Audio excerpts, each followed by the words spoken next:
Hello all. So today I'm going to explain you the concept of image map and how you can implement this concept. So for this first we have to download one image. So last lectures में भी मैंने आपको बताया है कि image को कैसे download करना है.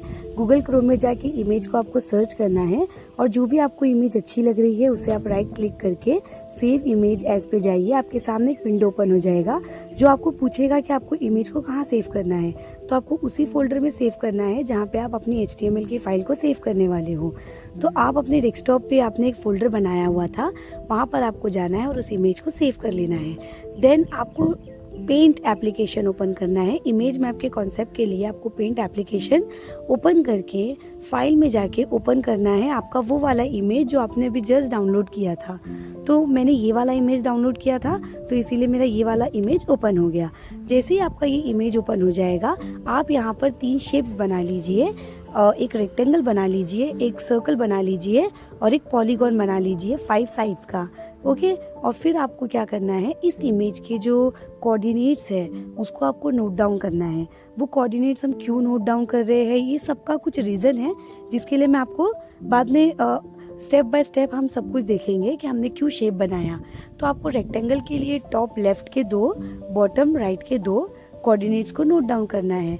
आपके पेंट एप्लीकेशन के लेफ्ट साइड में वो सारे दिखेंगे. सर्कल के लिए सेंटर और अपने पॉलीगॉन के लिए सारे 5 एजेस का जो कोऑर्डिनेट्स है वो करना है.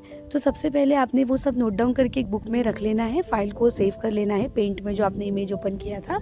अब आप नोटपैड ओपन कीजिए. बेसिक स्ट्रक्चर आपको एज इट इज़ रखना है जैसा आप हर प्रैक्टिकल में रखते हो. तो आपको बेसिकली यहाँ पे करना क्या है कि अगर आपको कुछ टाइटल देना है तो इंट्रोडक्शन ऑफ इमेज मैप आपने दे दिया. बॉडी टैग में आपको कुछ हेडिंग देनी है तो आप हेडिंग दे दीजिए, वो क्या ऑप्शनल है.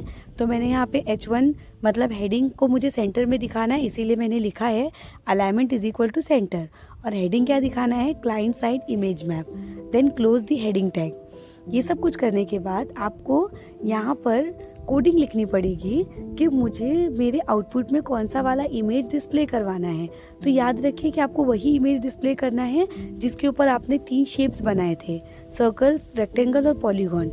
तो उस इमेज का नाम आपको यहाँ पर डालना है. तो img टैग के बाद src एट्रीब्यूट के अंदर आपको test.jpeg मैंने लिखा है क्योंकि मैंने जो इमेज में शेप बनाया था उसको मैंने टेस्ट नाम से सेव किया है. उसके बाद आप विड्थ और जो भी अपना हाइट है आप अपने अकॉर्डिंग सेट कर दीजिए. फिर मैंने यहाँ पर यूज़ मैप एक एट्रीब्यूट यूज़ किया है. यूज़ मैप हम इसलिए यूज़ करते हैं ब्राउज़र को बताने के लिए that we are using client side image map. 2 type के इमेज मैप होते हैं, client side and server side. लेकिन आज के हम प्रैक्टिकल में क्या कर रहे हैं, क्लाइंट साइड. तो ये बताने के लिए आपको यूज़ मैप एट्रीब्यूट को यूज़ करना है और वहाँ पे लिखना है हैशटैग. हैशटैग के बाद आप कुछ भी नाम दे सकते हो, आपकी मर्जी, आप उसको कुछ भी नाम दे दीजिए. सब नाम देने के बाद आपको क्या करना है, उसको सेव कर लेना है. अब आप क्या कीजिए, नॉर्मली जैसे आप अपने फाइल को रन करते हो तो आप रन करके ये देखिए कि आपका इमेज डिस्प्ले हो रहा है कि नहीं.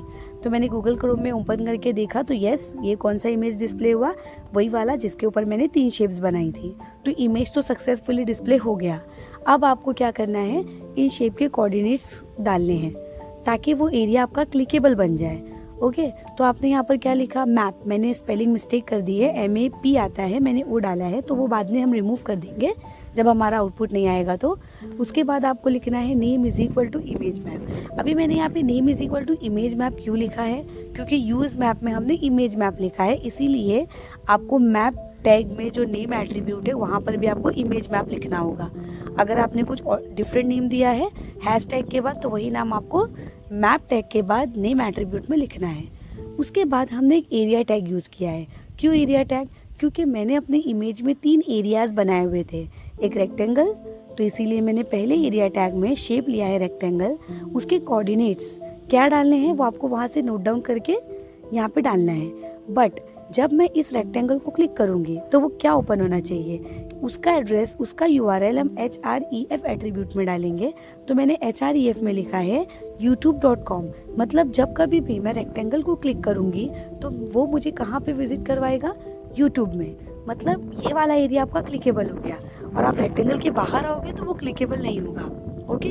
तो यहाँ पर हमने सब कुछ दे दिया है। कोऑर्डिनेट्स मैंने आपको बोली थी कि रेक्टेंगल का टॉप लेफ्ट का 2 कोऑर्डिनेट और बॉटम राइट का 2 कोऑर्डिनेट लिखना है। चेंजेस को सेव कर लीजिए, ओके, एंड अपने पेज को रिफ्रेश करोगे तो आपको यहाँ देखने मिलेगा कि कुछ भी क्लिकेबल नहीं है, but when you click on the rectangle तो आपको कौन सा साइट विजिट हो जाएगा, यूट्यूब का, क्योंकि आपने with in the area tag rectangle shape में आपने HREF में क्या लिखा है, youtube.com। तो आप उस विद इन दैट कोऑर्डिनेट ही आप यूट्यूब पे विजिट करोगे, बाकी आप कभी भी यूट्यूब पे विजिट नहीं करोगे, क्योंकि आपने उतना एरिया स्पेसिफाई किया है कि यहाँ से यहाँ तक के क्लिक करने पे ही यूट्यूब ओपन होना चाहिए। ओके, तो ये वाली जो पूरी ये जो लाइन है आप उसको कॉपी करके 2 बार पेस्ट कर लीजिए, क्योंकि हमने टोटल कितने शेप्स बनाए हुए हैं, 3 शेप। ओके, सो नेक्स्ट आपको क्या करना है कि मैंने नेक्स्ट शेप जो लिया है वो सर्कल लिया है। सर्कल में आपको 3 कोऑर्डिनेट्स डालना है। 3 कोऑर्डिनेट मीन्स सेंटर में जब आप अपना माउस का पॉइंटर लेकर जाओगे तो आपको लेफ्ट अपने विंडोज के बॉटम लेफ्ट कॉर्नर में 2 कोऑर्डिनेट्स दिखेंगे, आपको वो डालना है। और तीसरा कोऑर्डिनेट आपको कौन सा लेना है, देखो इस तरीके से आपको सेंटर के 2 कोऑर्डिनेट और सर्कमफेरेंस पे अपना पेंसिल रखना है और इसका सिर्फ y कोऑर्डिनेट आपको लिखना है। Don't note down x coordinate, circumference का y कोऑर्डिनेट, सेंटर का x और y दोनों कोऑर्डिनेट। तो टोटल कितने कोऑर्डिनेट्स हो गए, 3 कोऑर्डिनेट्स।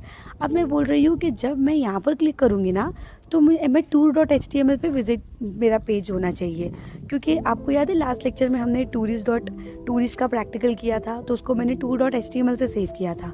तो मैंने उसको यहाँ पर बोला है कि जब मैं वहाँ क्लिक करूँगी सर्कल में तो मैं टूरिस्ट प्लेसेस वाले पेज पे जाना चाहिए। तो यहाँ पर आप आउटपुट देख सकते हो कि हमने टूरिस्ट प्लेस पे विजिट कर लिया। मतलब सर्कल में जब तक हम हैं तो हम कहाँ पे विजिट करेंगे, टूरिस्ट प्लेस वाले वेब पेज में, और जब तक हम अपने रेक्टेंगल में रहेंगे तो हम कहाँ पे विजिट करेंगे, youtube.com में। नाउ थर्ड शेप जो हमारा है वो है पॉलीगॉन। यहाँ पे टोटल आपको 10 कोऑर्डिनेट्स नोट डाउन करने हैं टॉप के, क्योंकि पॉलीगॉन में 5 एजेस होते हैं, तो टॉप एजेस का 2 कोऑर्डिनेट, फिर आपको राइट में दिखेगा 2, bottom right 2, bottom left 2, okay, bottom में जब टॉप पे जाओगे तो 2, ओके। तो ऐसे पूरे 5 एजेस के 10 कोऑर्डिनेट्स आपको नोट डाउन करना है। और मैंने बोला है कि जब मैं पॉलीगॉन पे क्लिक करूंगी ना तो मैं फ्लिपकार्ट पे विजिट करना चाहिए। तो आप ऐसे कोई भी वेबसाइट्स या कोई भी अपने HTML पेजेस का लिंक डाल के आप वहाँ पर विजिट कर सकते हो अपने अकॉर्डिंग, ओके। तो ये पूरे मैंने एक बुक में नोट डाउन कर लिया था। वो नोट डाउन करने के बाद हमने ये सारे कोऑर्डिनेट्स एंटर किया, चेंजेस को सेव किया, और आप पेज को जब रिफ्रेश कर लोगे तो हियर यू कैन सी कि जब आप अपने पॉलीगॉन में जाते हो तो आपके सामने फ्लिपकार्ट का पेज ओपन हो जाता है, ओके। तो इस तरीके से आप इमेज में या आप अपने एक वेब पेज में मल्टीपल हाइपरलिंक्स क्रिएट कर सकते हो, ओके। एरियाज बना के कि इतने एरिया में मैं यहाँ विजिट करना चाहिए, उतने एरिया में वहाँ विजिट करेंगे, इतने एरिया में यहाँ विजिट करेंगे। तो ये प्रॉपरली अगर आपने कोड को टाइप किया तो आपका प्रैक्टिकल अच्छे से एग्जीक्यूट हो जाएगा। और ये 12 science IT and commerce IT दोनों स्ट्रीम के प्रैक्टिकल पॉइंट ऑफ व्यू से बहुत इंपॉर्टेंट है। Thank you.